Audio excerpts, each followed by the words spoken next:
आज दोस्तों हम फिर से एक नए टॉपिक पे वीडियो लेके आ गए हैं। आज दोस्तों इस वीडियो के माध्यम से हम आपको बताने वाले हैं कि अगर आप ज़मीन का खरीद या तो बिक्री करने वाले हैं या तो ज़मीन का खरीद बिक्री किए हैं तो आपके लिए यहाँ पे एक महत्वपूर्ण अपडेट निकल के आ रही है, क्योंकि यहाँ पे ज़मीन का खरीद या बिक्री के बाद दाखिल खारिज का काम करवाना होता है। तो दाखिल खारिज से जुड़ी एक नई अपडेट के बारे में हम आपको जानकारी देने वाले हैं, इसलिए वीडियो को शुरू से अंत तक जरूर देखें। सबसे पहले देखिए हम यहाँ पे नोटिस को ओपन कर लेते हैं।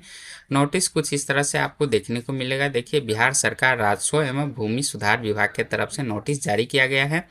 दाखिल खारिज आवेदन से पूर्व ध्यान देने योग्य बातें।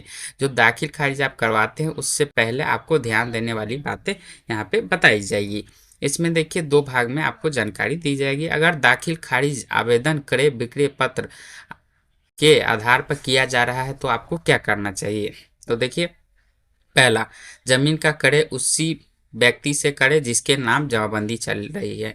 अगर आप कोई भी जमीन खरीद रहे हैं, क्रय कर रहे हैं, तो आप उस समय ये चीज़ सुनिश्चित कर लें, पता कर लें कि जमाबंदी उसी के नाम से होना चाहिए। उसके बाद दूसरा, अगर किसी कारणवश आप जमाबंदी रैयत से जमीन क्रय करने में सक्षम नहीं है तो जमाबंदी रैयत के सभी वंशजों से जमीन का क्रय विक्रय पत्र लिखवाएं। सभी वंशजों से लिखित विक्रय सहमति पत्र प्राप्त करें। अगर जमाबंदी उसके नाम से नहीं है तो जितने भी नाम से रैयत है, जितने भी जमीन जो है उसमें जितने भी रैयत का नाम है सभी से आपको सहमति पत्र लिखवाना होगा।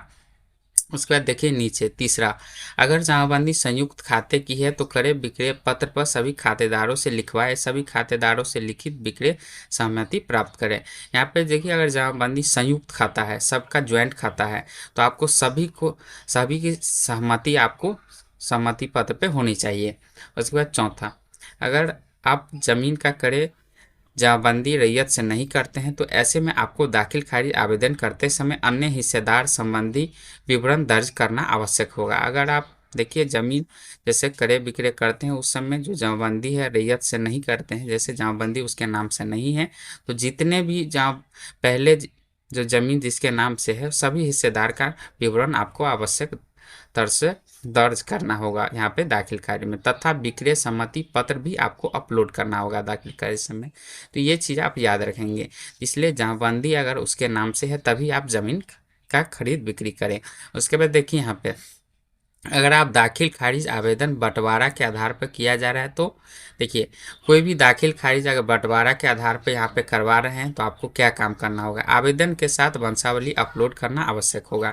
यहाँ पे बंटवारा का काम हो रहा है तो आवेदन के साथ वंशावली भी लगाना होगा। उसके बाद ही बंटवारा के आधार पर दाखिल खारिज हो सकेगा। उसके बाद दूसरा, यथासंभव निबंधित बंटवारा कराकर श्रेष्ठ होगा। आपसी सहमति बंटवारा दस्तावेज न्यायालय आदेश के आलोक में भी बंटवारा दाखिल खारिज हेतु आवेदन किया जा सकता है। या तो आप यहाँ एक कोर्ट के माध्यम से भी बंटवारा होता है, उसके माध्यम से भी यहाँ पे आप बंटवारा का काम कर सकते हैं। कोर्ट के द्वारा भी आप बंटवारा कर सकते हैं, लेकिन उसमें आपसी सहमति यहाँ पे होनी चाहिए।